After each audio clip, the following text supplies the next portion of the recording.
books for when she returned back to Florida. So seriously, amazing. Absolutely amazing. So I'm excited to hear you today.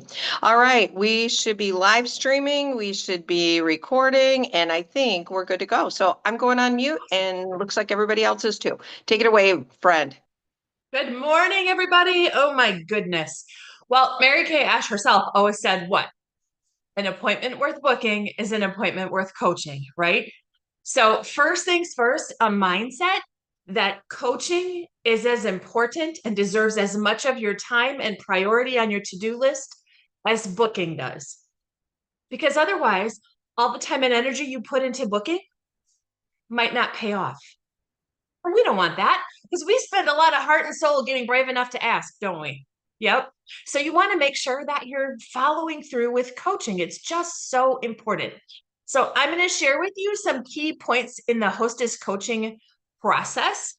I'm not going to spend a lot of time giving you scripts in here today. However, I do have a resource that I'll post on our Facebook group after this session is done that has all the words that I use and has all the scripts and the messages and the text and the Facebook and all the ideas that I'm going to talk about. So you can get your hands on them later. Okay, first things first.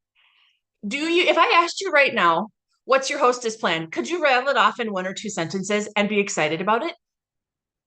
If the answer is no, then that's where you start. I actually run into this a lot.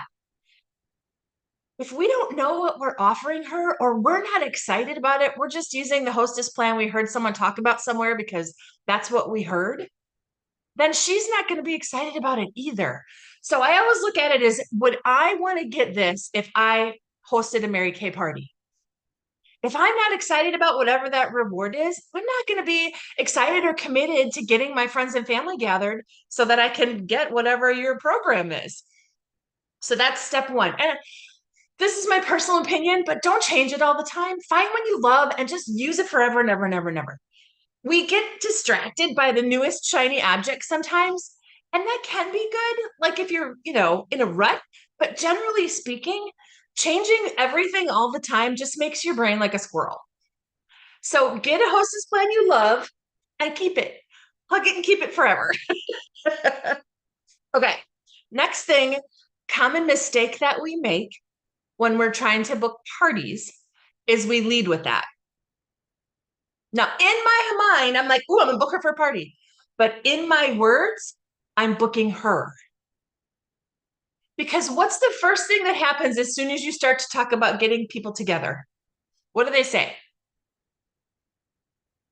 I gotta look at everybody's calendar. I gotta check with everybody. I gotta see what works for everybody. Okay, first of all, nothing is ever gonna work for everybody. That's just a myth. And so when she says that to me, I'll say something like, and even though I'm putting it in my phone and an electronic calendar, and I'm not actually using a paper calendar and something to write with, this is what I say anyway. Beth, I totally get it. How about this? Let's just put it on the books in pencil, and we can totally change it if you find that it doesn't work for everybody. So I don't try to convince her that she doesn't need to ask everybody else first because that's not going to work. I tell her, let's just put it on in pencil, even though pencil isn't really a thing, because that lets her feel like, okay, I'm not totally committed to this. But I find when I do that, more often than not, that date stays on the calendar. If I wait for her to check with everybody, then what am I doing? I'm chasing her over and over and over again to try and get her to make a decision. And as soon as our conversation's done, she's forgot about checking in with everybody. Let's be real. So I'm going to have to go remind her a couple more times anyway. So it's just so much easier to get when you're talking to her, get something on the calendar that you can be fluid about. And that's just the nature of what we do anyway. But it makes her feel more at peace with her. Okay, I'm committed, but I'm not super committed because it's in pencil. And sometimes people need that because they're just a little apprehensive for whatever reason. Okay, so I get her on the books. And then after I get her booked, I say, you know what, Sue, we can totally do this 101, and that would be super fun. But I find people have even more fun when they share their time with me with some friends. Who would be the fun people you would want to invite? Ask her who she'd like to see, who she'd like to have there. Ask her who her fun friends are. You don't want the crabby, cranky friends anyway. Ask her who the fun ones are. And then say, okay, great. I'm sure you know tons of people. Here's what we'll do. Think about it, make a list, send it to me either tonight or tomorrow. Which one's better? And actually, like, book her to give you her guest list. That's the next thing. Point number 3, get a guest list. And get a guest list right away, like within 24 to 48 hours. Don't let her send you who she's going to invite next week. She'll forget about it till then. You just got to chase her some more. And if you feel like getting a guest list is a weak point for you, throw an extra little incentive for her doing it within 24 to 48 hours. I will do that when I'm feeling weak about that. Heidi tells me all the time, throw money where you're weak. You know, you don't have to give away a gift for giving you her guest list forever, but sometimes when you're building your confidence or building your momentum, that's just a good strategy to reward her and build your confidence. So I might give her a little gift for getting me her guest list within 24 to 48 hours. Some people tell them a specific number. I don't. I just say everybody you can think of. And then let her, and if she gives me a guest list with 3 people, then I'm going to coach her to add more people. But I find a lot of people get somewhere in that like 10 to 15 neighborhood, and that's great. I can work with that. So, give you a list of like 40 people. Awesome sauce. Most people are probably in that 10 to 15 neighborhood, and that's okay. And a little tip, if you book her, like if I'm at an appointment with you and I book you for your follow up, take a selfie with you and her, because then when you start reaching out to her guest list, you've got yourself with her in the picture, and it gives you more credibility because you're going to be a stranger to that guest list. They're not going to know who you are. But you guys, guest lists are gold. They're so important. So don't just like put it out there to her. Oh, you can have some friends and get whatever your hostess plan is. And then and then not reinforce it by actually getting a list of who she's inviting. And I'm going to, as we go along here, I'm going to tell you all the reasons why you need a guest list. Okay. So that was point number 3, guest list within 24 to 48 hours, picture with you if you can. Like I said, I don't give her a number, give her an incentive if you want to. And then if the list is really tiny, coach her to think about some more people. Like just like we do our Frank's list where we think about friends and relatives and acquaintances and our work buddies and all that, help her do that same thing for her guest list if she's having a hard time coming up with people. Okay. The next step is like the actual, what am I doing to coach her? Like, what does that mean? So this is number 4. And coaching is a series of messages, you guys. You can do some with your voice. I like to use voice clips, either in a text message or a Facebook message at least once, so they hear me talking, because then I feel more normal and familiar to them versus just reading something on their screen that really doesn't have any emotion or feeling, or they could imagine me having some weird, crazy voice. You never know. So I like them to hear my real voice at least one time. And you're going to space your coaching messages out depending upon how far away the appointment is.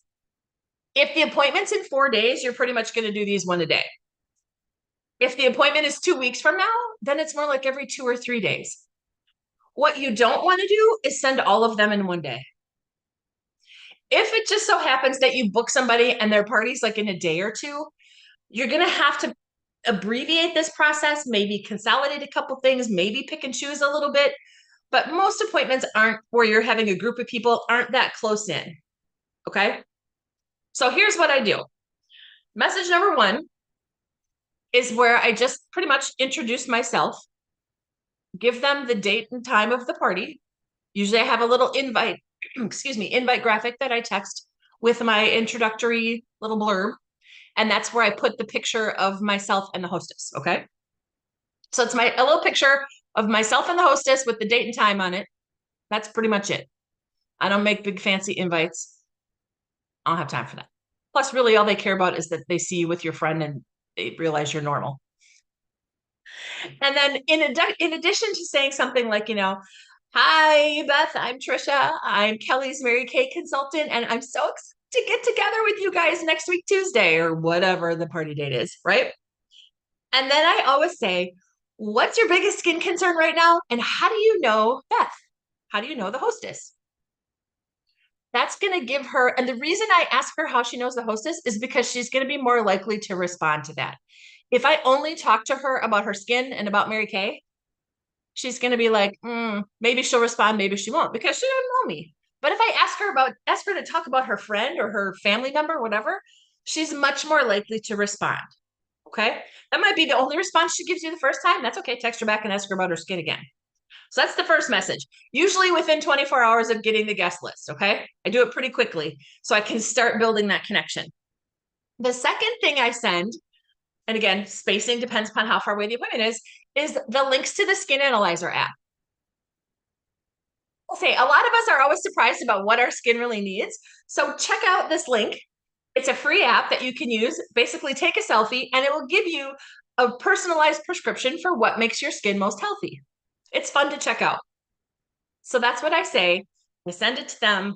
Maybe they do, maybe they don't. Sometimes I'll give them an incentive to text me their regimen back or text me a screenshot of it back. But this time I just let them play with it for fun. And then I always close it out with, if you have any questions, please ask. That's what I'm here for. Something like that. So that's just a fun thing that gets them thinking about their skin and seeing our products and seeing what's recommended for them. I mean, it starts their wheels turning. They might start to make a wish list. When you look at that skin analyzer result and you see how rough your under eye area is, you're looking for all the eye creams on that list. And you're going to ask me, what's the thing that's going to help my under eyes? It was so bad on my scan. I've been asked that a million times. Okay. The next message number 3, this is the one I talked about when I talked about team building the other night. This is the one where it's my policy to share this video with everybody I'm meeting with. I'd like you to know a little bit more about the company whose products we're going to be trying. And that's where I send my marketing video with my little Google survey that I talked about the other night. And this is another one of those places where if you want to give an incentive, you can. If you don't want to, that's fine too. Most of the time I do have a little something for them. It could be like a $5 off a purchase of, $25 or more, or it doesn't have to be anything expensive, guys. But people like presents. So if it fits in your wheelhouse to give them a little something, do that. And then the last message is the day before or night before. I prefer the night before, like after 5, between like 5:30 and 7:30 or 8. Sending my last message the night before. So excited to see you at Beth's tomorrow at 6. We're going to have the best time. Make sure to bring your face with you. I always say something kind of funny or silly like that, because then again, it just makes they feel connected to me. They're like, okay, she's not a weirdo. It'll be fun. They might text back, ha ha, and a smiley face. That means I know they got my message, that kind of thing. So I'll just add some little twerky, quirky thing at the end, whatever sounds like you. If that doesn't sound like you, then don't do that. But for me, that works. Don't forget to bring your face with you or, whatever. Okay, so that's the actual process of coaching people. Okay. It's not a million spammy messages. It's not one and done. It's somewhere in between. Spacing them out, not doing them all in one day. Adding your personality into them, adding incentives if it serves you, or if it's something you really want to beef up on, that's up to you. But that's really the meat and potatoes of coaching. Now, I will tell you this. I follow that pretty much same process, obviously modifying the words a little bit on an appointment with a single person. Even if she tells me, I don't want to have anybody over, I still do most of that. Like I still do a intro thing. Even if I've met her before, then I'll be like, oh, I can't wait to see you again, something. If I've never met with her, if I'm booking a lead, like a facial box lead or a vendor event lead or a referral, I will send a picture of just me and do that introduce myself message, because I want her to get to know me, Then I still send her the skin analyzer and I still send her the marketing video and I still send her a reminder the night before. Another thing that's really helped me with coaching and therefore hold rates is if someone's coming to me or I'm meeting them at a place that's not their home, I don't give out the address until that last message.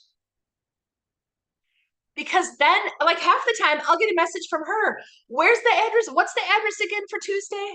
I'm like, all right, she's still got me on the calendar. She's still thinking about me. They have it in their head. Oh, I got to get the address. Therefore, it becomes a more cemented appointment in their brain. So that's just a little thing that I do that I find works well, to not withholding it to be weird, just because it's one more way to reinforce that with her. Now, remember when I said guest lists were gold? That's because all of the people on it are referrals. So if they tell you they can't come, even if they don't answer your message, that's okay. Let's talk about the people who can't make it. So you send it out, you send your message out to your list. Oh, and guys, don't send the messages out as a group chat, please. Either do them all individually or get yourself a texting service so you can program it to send them all out at the same time, but looks like it's individual. Nobody wants to talk about their skin in a group chat, just so you know, nor do they want to get everybody else's replies. They just get annoyed with you and the process. So, note to self, might be a lot of copy and paste on your part, but it's worth it. Okay. So, the people who can't come, that tell you they can't make it, they have, their kids' soccer practice, whatever. Well, that's okay. Beth would totally still want you to get a gift card. So, let's set up a time that's convenient to you. Don't make it be like, I still need to meet with you. Well, your friend still wants you to get a present. So let's figure out a time that's convenient for you and book her for a time that works for her. So I'll say, Beth still wants you to get a gift card. Let's set up a time that's convenient for you. What's better for you during the week or on the weekend? If she's a busy soccer mom, she might only have Sunday night. Okay, well, we'll make that work if it works with your schedule. I mean, obviously, you got to fit all those variables in there, but um, I do get appointments from that every time. People who can't make it, but we're genuinely interested and just can't come. And then there's going to be people who never responded to you. I still treat them like a referral I got maybe at the party, someone I don't really know. And I put them into I use the 21-day booking process where I'm reaching out to them 5 or 6 times over the course of 3 weeks. I put them into that flow after the party just in case there was something going on. Their kid fell and broke their arm that week and they just really didn't care about my messages. But now a couple of weeks have gone by, things are settled down. They need to get away from their child who's whining about having to wear a cast. This is a real life story, in case you can't tell. And they're more than happy to come meet you for coffee and a facial or something because they really just want to get away. So I do put the referrals I never talked to or never heard from, into that process just in case. Some of them will tell me they're not interested. That's okay. Some of them will tell me not right now. That's okay. They go on my later list and I'll check back in, 90 to 120 days. And once in a while, somebody actually books with me. So it's definitely worth the energy to use that as a referral list after the party. Okay. So does that help you guys with how coaching flows, what it looks like, what it sounds like? And it's okay if you didn't get all my words. Like I said, I have that link that has all these resources on it. All right, I need some nods, some thumbs up, something. Help me out. It's early. Oh, thank you. Thank you. I feel much better now. Okay, since we have a couple minutes left, Beth, if it's okay with you, I'll wait a second, but I do want to talk about a couple key things with actually holding the appointment too. Oh, yes, please. Please. Okay. Anything you want So to add good. about coaching? Yeah, I think that's great. What is your coaching what is your hostess plan that you absolutely love that just hits your hot button? Up to 50% off shopping spree, depending upon how many people are there. They get Okay. 10% for every guest up to 5. Wonderful. 50% off shopping spree. My friends, you're not giving away the store then. It's 10% off, 20% off, all the way up to 50% off shopping spree. So thank you for that. Because sometimes I think as consultants, as leaders, we just need something fresh, or we need something like you had said that excites us. And instead of going and looking at the million things and never choosing one hostess plan that's out there, if you can run with that, even for the next 90 days, okay, just run with that. If you find it's not you, then change it up after 90 days. But 90 days is a cycle. So, okay, that's That's a all I have really to good say. point. Back to you, girl. Thanks. Thanks. That's a good point. I'm glad you brought that up. And I will often give her a gift for holding her appointment on the scheduled date as well. That's not on my hostess flyer, but I'll bring one to the party and be like, Beth, thank you so much for getting us together. I have a little present for you. It might be a full size product. It might be a deluxe mini wrapped up cute. Just depends upon what I'm in the mood for. If I've been coaching her people and I know this is going to be a killer party, sometimes I'll give her like a roll up bag to put all of her products she's going to get at half off in. Just kind of depends upon the person trying to accomplish. So that's a little tip for you, as you can share a little bit of extra love with her if you want to. Okay. So I was thinking about this. What are the things that make a party most successful? And there's six things I identified that when you do all six of them, you're going to get your best results. Because if you already went through all the emotional of booking and coaching and you made yourself do the work, you want to be rewarded at the party, right? You want the results. So here are the things, and some of them might surprise you because you're going to think I'm going to say one thing that I'm not going to say. So, first thing, introductions at the start of the party where they love on the hostess and you talk about yourself not related to Mary Kay. In my actual introduction at the start of the party, the little bit I say about me, I don't talk about how long I've been in Mary Kay, what I love, but nothing. I talk about me as a person because I want them to know me and like me. So my intro is something like, oh my gosh, you guys, I'm so excited to be here. Beth, thank you so very much for getting us all together. You are such a blessing. I really appreciate you. And you guys, I love what I do. You know what? I've been in Florida for 6.5 years now, and everywhere I go, it's a party. And so I'm really grateful that I could be here with my husband. My grandkids come to see me. We have such a good time hanging out at the beach. It's fantastic. But what I really want to know is how your names, just to remind me, how you know Beth and what you love most about her. And then I go around the room and they all tell me their name and they tell me again how they know Beth. And they all say something wonderful and lovely. And they all just have a big love fest. And it just sets such a good tone at the beginning of the appointment. Then I get into doing the appointment a little bit. And the next key element that I make sure I have, this is a thing I think you got to have crackerjack, and we've talked about this a little bit already, is your short, condensed, but heartfelt I story, or I think Beth calls them why stories. You know, what do you want people to know about you and your Mary Kay journey, how it's impacted your life, what you're focused on, those kinds of things, and how them being there supports you? I think that's a key piece. So like while they're putting on moisturizer or putting on a charcoal mask or whatever they're doing, you can figure out where it fits in your appointment flow, but that's my next thing is my solid 1 minute I story with me and Mary Kay and what it's done for us. Third important thing in your party, some sort of referral tool. And Jane talked about this the other day. She gave great ideas. She really talked about it. You got to force yourself to do it. And you know what, you guys? There have been times in my career where I skipped that part.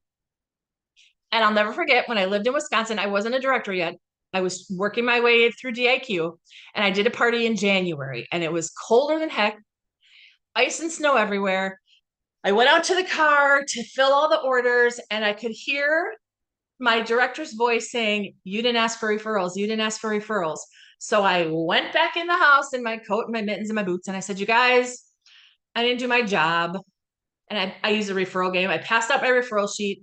If you would fill this out while I'm getting your stuff together outside, I would be grateful. That way I won't get in trouble. That's literally what I said and how I said it. I sounded just like that. I think they all filled it out because they felt sorry for me, but who cares? They filled it out. That's like there were 8 people at the party. Every one of them filled out every line on my form. I got a ton of referrals that day. So sometimes it's okay to be a little pitiful. The important part is that you make yourself do your job, even when you don't feel like it. Point number 4. This one you know, but I'm going to remind you. Are you saying follow up or next appointment or something like that at least 7 times in your appointment? You know when you are, and here's how you know. They ask you about their follow up appointment when you get together at the end. They're expecting it. That's the whole reason you say it so many times, because you want it ingrained in their brain that that's just part of what we do. We're going to get together again. We're going to hang out again. We're going to check how things are working for you at your checkup appointment. Whatever words you use. It just really reinforces that with them so that you again are building that relationship, because in my opinion, to cement someone as your customer, you got to meet with them at least a couple times. Then they're going to call you their Mary Kay lady. The people you meet at a party, they buy a mascara to support the hostess and you never talk to them again. They're not going to call you their Mary Kay lady. They're not going to be this heartfelt connection to you as their beauty provider. Okay. Number 5, a set sheet that you love, that you can explain, that you can get excited about, that doesn't give away everything in your store. Doing a bang up table close. You guys, it is so important to go over that stuff in that manner. I will tell you, I sell less every time I pass out a catalog. I have catalogs in my starter kit bag. Most of the time, they never see the light of day because I work from that set sheet and I expect that people are going to take home what's on my set sheet. And I'll say if there's other stuff you're looking for, let me know. We can talk about that either at your follow-up appointment or I can give you some advice or you can check out my website. I'm not worried if this is my first appointment with you, I'm not worried about mascara and lip gloss, to be honest. I want you using a miracle set or a repair set, depending on what your skin needs. And so that's really my focus. So my set sheet has the skincare at the top, has a spa bar at the bottom. They get some half price items when they purchase the bigger skincare bundles, like a couple of half price items. You can talk to your director if you don't have a solid set sheet, but here's how I want you to use it. Put it in a page protector, have it printed in color. Don't be cheap. Use our discounted Office Depot or whatever. Get a dozen of them printed in color. Yeah, a dozen. Think bigger. You don't need 3, you need a bunch. Put them in a sheet protector, get dry erase markers. I use them as a placemat on the table. I put their mirror and tray on top of it. And then I have them, as I'm talking through the set sheet at the table, I have them circling everything they would want if money was no object and they were going to take home a roll-up bag stuffed with Mary Kay. What would you want in it? Circle all of those things on the page. They're circling away. I have them write their name on it. Write your name on the top. I want them to own that. They circle everything. Then I'm later on towards the end of my little spiel about the set sheet and all that. I'm like, okay, put a star by the stuff that you know you can't live without. Because then when I do the last piece that I'm talking about in a second, they already have thought about what they want to start using. What's on their wish list is going to help me with booking their follow-up as a party. See how that all connects together? And how we build that chain of parties? Okay. And some of us, a little thing about the set sheet, some of us are going to have to change our thinking. Do you honestly in your heart believe that we offer incredible products at a great value? At a great value. I see consultants all the time who get nervous about the price or who don't use a set sheet because they think the numbers are too big. A $26 cleanser feels much more comfortable than a $116 set. But her skin's going to show that, y'all. You're doing her a disservice by not encouraging her to take that skincare set home to use the way it was designed. And oftentimes it's a thing rooted in our conscious or our subconscious about money and pricing and all of that stuff. So if that's an emotional thing for you, talk with your director, find somebody to help you walk through that so that you can say, this is such a deal, $116, you're going to have the best face ever, and mean it and not feel wimpy about it. That's huge. And then the last thing, the individual clothes, like I will try to block the door or sit by the door if I can. I do not want anyone to leave that house without talking to me one-on-one. And here's why. They're going to tell you stuff they would never say in the big group. They're going to tell you they can't afford it, and you're going to help them be a hostess to get their wish list for free or at a discount. Can you tell I've said that before? They're going to tell you they're so self-conscious about the breakouts that they get on their chin. And you can talk about, well, maybe we should add a clear proof acne gel to your treatment, so that you have something that you can address those breakouts, whatever it might be. I really want this, but I can't afford it till next Friday. Great. Let's put a hold on it. I'll have it ready for you. You can give me your card. I'll double check. And next Friday, when you give me the okay, I'll charge it and drop it off. Something like that. You can work with her. And they want to ask you about that stuff, but they're scared. And so by giving them that one-on-one appointment, that one-on-one time before they leave, they can talk to you about those things. They can get what they really want without having to feel weird in front of their friends. Even the people who don't want anything, you go through your whole individual close process. If she sits down and says, I don't want any purchase anything today, great. I just have a couple quick questions for you and we'll get you on your way. Beth, did you have a good time? Blah, blah, blah. If you don't know how to individual close, talk to your sales director about that. She can teach you. But it's the last of the 6 things that if you skip it, you won't get results. If you make yourself do it every time, you will get results. So that's what I want to share about actually holding your party. You'll notice I said nothing about how smart you are about the products. I don't care about that. You can figure it out. If you're using them on your face, you know what to say anyway. So don't get stressed about what you do or don't know about products. Focus on those 6 things. You're going to sell the heck out of everything. Right? That's what I have for today, Beth. Wow, wow, wow. So good. So good. I love it from the hostess coaching to just these 6 most important things. Don't skip an element in there, and just own it, be confident. And that's what this whole Pace Setters is all about. You growing your confidence. You know what? And maybe just like Trisha gave to you, was maybe there's a time where you're like, oh, shoot, forgot referrals. Dang, I got to go back and do that. Or, you get the time to go, I did this good, this good, this good. Okay, this is my next step that I want to prove on in my parties next week. Trisha just didn't arrive at this. She has put the product on a lot of faces. She's interviewed a lot of people. She has figured out her simple system that she's now running like a hamster on a hamster wheel. Whee! This is fun. And I want each and every one of you to get to that too, where this is fun. Holding parties is fun. So, my friends, have an amazing, abundant, overflowing day today. We'll be back here tomorrow morning at 7 a.m. on how do I finish up my week? How do I do this? And really, that was Mary Kay. She always wrapped up a power week on Saturdays. That's why our weeks go Sunday to Saturday. So join us tomorrow. Have a great, abundant day. And again, thank you, Trisha. Thank you to every consultant who posted on here yesterday. If you still haven't had a chance, go live in the group. Your sisters want to see you and learn from you. So have a great, blessed day, everybody. Bye. Bye.